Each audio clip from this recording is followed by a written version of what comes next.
जितिया या जीवित पुत्रिका व्रत में बरतें ये 5 सावधानियां, अन्यथा नहीं सफल होगा। व्रत हिंदी कैलेंडर के अनुसार अश्विन मास के कृष्ण पक्ष की अष्टमी तिथि को जीवित पुत्रिका या जितिया व्रत रखा जाता है। मान्यताओं के अनुसार जितिया का व्रत कठिन व्रतों में एक होता है।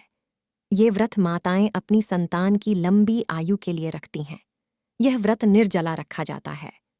माताएं अपने बच्चों की समृद्धि और उन्नत जीवन के लिए निर्जला व्रत रखती हैं। जितिया का व्रत कठिन व्रतों में एक होता है, जिसके नियम पूरे 3 दिनों तक चलते हैं। नहाए खाए से शुरू होकर व्रत और पारण के बाद जितिया का व्रत पूरा होता है। इस व्रत में अन्न जल का त्याग कर माताएं संतान की दीर्घायु, आरोग्य और सुखमय जीवन की कामना के लिए व्रत रखती हैं।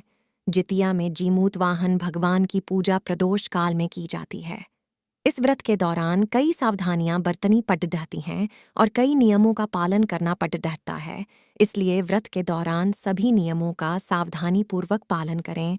इससे आपका व्रत सफल होगा। आइए जानते हैं व्रत के दौरान क्या सावधानियां रखनी चाहिए। छठ के व्रत की तरह ही जितिया व्रत से एक दिन पूर्व नहाए खाए किया जाता है। इसमें व्रती स्नान आदि और पूजा पाठ के बाद भोजन ग्रहण करती है और अगले दिन निर्जला उपवास रखती हैं। इसीलिए नियम के तहत नहाए खाए के दिन भूलकर भी लहसुन, प्याज, मांसाहार या तामसिक भोजन नहीं करना चाहिए।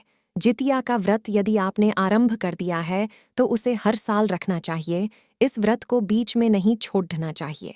मान्यता है कि पहले सास इस व्रत को करती है, उसके बाद घर की बहू द्वारा यह व्रत किया जाता है।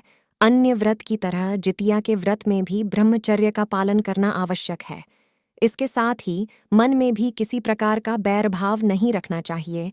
इस दौरान लड़ाई झगड़े से भी दूर रहना चाहिए। जितिया का व्रत के दौरान आचमन करना भी वर्जित माना जाता है। इसलिए जितिया व्रत में जल का एक बूंद भी ग्रहण न करें। जितिया व्रत के नियम पूरे 3 दिनों के लिए होते हैं।